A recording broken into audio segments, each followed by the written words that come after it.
Students, how are you? I hope you all are doing very well in your day to day life. Students, yesterday I have discussed the question answers of the previous poem which we have finished, and today we are discussing Aunt Jennifer's Tiger. The introduction of the theme I have given you yesterday also. I hope so. You must have read and try to understand. So today let's have a quick look on the theme once again. The theme, student, yesterday which we have discussed was there is a woman whose name is Aunt Jennifer, the wife of Uncle Jennifer. Means Uncle Jennifer and Aunt Jennifer both are husband wife, and the day she got married, she never experienced freedom in her entire life. And what kind of problem she is facing in her married life, this she has discussed in this poem. Yesterday we have discussed that Andrina Rich is a poet of the poem, and she is basically a social worker. Socialist she is. She works on the social level, and basically she used to write about the domestic violence, or she talks about the rights, women empowerment. Basically she talks about, and through this poem she has just explained in a very well form how Aunt Jennifer is suffering that domestic violence, that slavery in a married life, in up to which way she is suffering. So through this story, or through this theme, let's start the stanza. Let's have a look first. Andrina Rich was born in Baltimore, Maryland, USA. She is widely known for her involvement in contemporary women's movement. Contemporary means of the same age. Women's movement as a poet and theorist. She has published 19 volumes of poetry, 3 collections of essays and other writings. A strong resistance. Resistance मतलब होता है रोकना. To racism. Racism मतलब जैसे race के according कोई cast treat पे या रेस पे किसी को डिस्क्रिमिनेशन करे. And militarism echoes. Militarism echoes means किसी को मतलब फोर्स करना, स्लेव बनाना, रूल करना किसी पे, वो इको होती है. Echo means sounding here and there through her work. The poem Aunt Jennifer's Tiger addresses the constraints of married life. Constraint means the problems of married life, या फिर जो complications होती है married lives की, वो a woman experience, जो कि एक औरत experience करती है अपनी married life में. So let's start the today's stanza. The poem is divided into 3 stanzas, and we will discuss one by one all the stanzas. So let's study today's stanza. Aunt Jennifer's tigers prance across a screen. Bright topaz denizens of a world of green. They do not fear the men beneath the tree. They pace in sleek chivalric certainty. Student, before I start the poem, I would like to make you very well explain कि ये जो Aunt Jennifer's के tigers हैं, ये original tigers नहीं है. मतलब ऐसा नहीं कि बड़े सारे टाइगर्स पाल रखे हैं Aunt Jennifer ने, ऐसा कुछ नहीं है.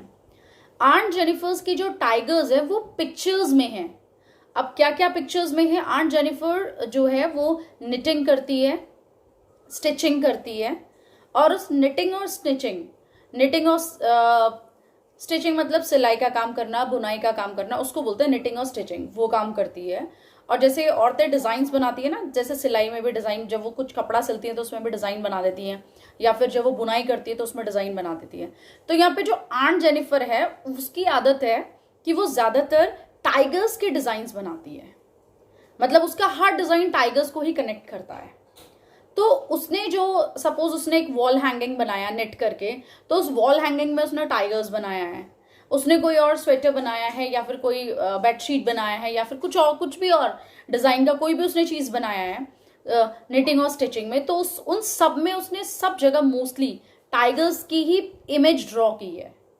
तो वो जो इमेजेस हैं टाइगर्स के, उसी को ही एंड्रिना रिच ने Aunt Jennifer's टाइगर्स कहा है. पहले आप ये बिल्कुल क्लियर समझ लीजिए कि ये ओरिजिनल टाइगर्स नहीं कि उसने घर में बहुत सारे टाइगर पाल रखे हों. No, that's not there. She is not having original tigers, but she loves to be like tiger. अब यहाँ पे एक सिंबल है. ये पोएम वैसे तो बहुत सिंपल है, छोटी सी है, लेकिन बहुत सिंबॉलिक है. अब सवाल यहाँ पे ये होता है कि वो टाइगर्स ही क्यों इमेज करती है, हर जगह वो टाइगर्स के डिजाइन ही क्यों बनाती है, वो हिरन के भी बना सकती है या कुछ और भी बना सकती है, वो टाइगर्स के ही डिजाइन क्यों बनाती है। तो उसका खास कारण यही है कि जो टाइगर की जो लाइफ होती है वो बहुत फुल ऑफ फ्रीडम होती है। वो जंगल का राजा होता है, अपनी मर्जी उसकी, जहां घूमे सब उसके अंडर में होते हैं, लेकिन उसको कोई कंट्रोल नहीं कर पाता है। वो फुल्ली फ्रीडम एंजॉय करता है in the world of green में। लेकिन क्या होता है कि वो जो वर्ल्ड ऑफ ग्रीन है, मतलब कहने का मतलब ये है कि आंट जेनिफर ने खुद कभी अपनी लाइफ में उस तरह का कॉन्स्ट्रेंट या उस तरह का फ्रीडम एंजॉय नहीं किया ड्यूरिंग दिस मैरिड लाइफ। उसने कभी किया ही नहीं इसको एंजॉय। तो वो वैसे तो एंजॉय नहीं कर सकती क्योंकि हस्बैंड बहुत ज्यादा उसको मारता है, पीटता है, अंडर ट्रीटमेंट करता है, डोमेस्टिक वायलेंस होता है और एक तरह से उसके ऊपर रूल करता है। तो वो इन टाइगर्स के जरिए अपने अंदर की जो दबी हुई जो फ्रीडम, फ्री होने की जो इच्छा है, उसकी जो डिजायर है कि मैं भी कभी आजादी से सांस ले सकूं, तो वो उन टाइगर्स की इमेजेस के जरिए, उन पर्टिकुलर इमेजेस को बना के वो ये दर्शाती है कि मेरे जो मतलब उसकी जो दबी हुई इच्छाएं जिनको कभी बाहर आने का मौका नहीं मिला, या जो उसका दबा हुआ फ्रीडम है, वो अपने वर्क के जरिए बाहर निकालती है। इसीलिए वो टाइगर्स की ही इमेज हमेशा ड्रॉ करती है। कभी कभी ऐसा भी होता है कि ऐसा पूछ लिया जाता है कि टाइगर्स की इमेज ही क्यों वो ड्रॉ करती है, तो उसका सिंपल सा आंसर ये है कि उसने कभी खुद अपनी लाइफ में कभी कोई फ्रीडम एंजॉय नहीं की, तो इसलिए वो ये सोचती है कि मैं अपनी लाइफ में फ्रीडम एंजॉय नहीं कर पा रही हूँ, लेकिन एटलीस्ट वैसे नहीं एंजॉय कर सकती प्रैक्टिकली, तो एटलीस्ट अपने वर्क के थ्रू ये इमेजेस बना के मैं अपनी फ्रस्ट्रेशन दूर कर सकती हूँ। Clear students? So here is the look on the first stanza. Aunt Jennifer's tigers friends across a screen, यानी कि आंट जेनिफर के टाइगर्स, अब टाइगर क्लियर हो गया होगा सबको, टाइगर्स ओरिजिनल नहीं है, इमेज वाले टाइगर्स हैं। तो आंट जेनिफर्स के टाइगर्स हैं प्रैंस, प्रैंस मतलब होता है जंप करना, अक्रॉस मतलब ऑन, स्क्रीन मतलब होता है दीवार पे। जैसे मैंने आपको बताया, जैसे उसने सपोज वॉल हैंगिंग बनाया है और उसने वॉल हैंगिंग में टाइगर्स की पिक्चर बनाई और वो टांग दिया उसने दीवार पे, तो जब हवा चलेगी तो वो टाइगर्स जो हैं वो ऐसा लगेगा जैसे जंप कर रहे हैं। तो इसलिए फर्स्ट लाइन में एंडरसन रिच क्या कहती है, aunt Jennifer's tigers prance across the wall, कि आंट जेनिफर के जो टाइगर्स हैं या जो आंट जेनिफर के टाइगर्स की जो इमेज है वो वॉल पे जंप करती हुई नजर आ रही है। ब्राइट चमकदार, टोपाज एक बहुत प्रीशियस स्टोन होता है, बहुत कीमती पत्थर होता है। डेनिजन्स मतलब होता है रहने वाले, वहां के रहने वाले। Of a world of green, world of green मतलब जंगल। क्या मतलब है, पूरे जंगल में या पूरे फॉरेस्ट में टाइगर कैसा है, एक टोपास की तरह है। वैसे तो और भी बहुत सारे जानवर हैं, लेकिन सारे जानवरों में सबसे ज्यादा, जैसे बहुत बहुत बहुत तरह के पत्थर होते हैं, लेकिन उन सब तरह के पत्थरों में जो टोपास होता है वो सबसे अलग चमकता है, क्योंकि वो एक चमकीला पत्थर होता है, उसकी वैल्यू अलग होती है। उसी तरह से जो टाइगर है वो बाकी के एनिमल्स के साथ कैसे रहता है, बाकी के एनिमल्स में वो कैसा है, टोपास की तरह है। बाकी एनिमल्स नॉर्मल है, लेकिन वो कैसा है, वो एक टोपास की तरह है। Bright topaz denizens of a world of green, तो एक ब्राइट चमकता हुआ टोपास के पत्थर की तरह है जो कि उस वर्ल्ड ऑफ ग्रीन में घूमता है। दे डू नॉट फेयर, दे यहाँ किसके लिए यूज हुआ है, टाइगर के लिए। दे do not fear the man beneath the tree, उनको कोई डर नहीं लगता है। बीनीथ मतलब अंडर, नीचे, अगर पेड़ के नीचे कोई इंसान भी खड़ा है तो भी उन टाइगर्स को उससे डर नहीं लगता है। They do not fear the man beneath the tree, they pace in sleek chivalric certainty, they means फिर वही टाइगर्स, पेस मतलब बहुत चुपचाप चलते हैं, इन स्लीक, स्लीक मतलब स्मूथली, शिवालरिक मतलब ब्रेवरी, सर्टेनिटी मतलब कंफर्मली, यानी कि जैसे उनको अगर कोई अपना शिकार मिल जाता है तो वो शिकार मतलब जब उनकी नजरों में आ गया तो ये बिल्कुल कंफर्म होता है कि उन्होंने अपने शिकार को पाना ही पाना है।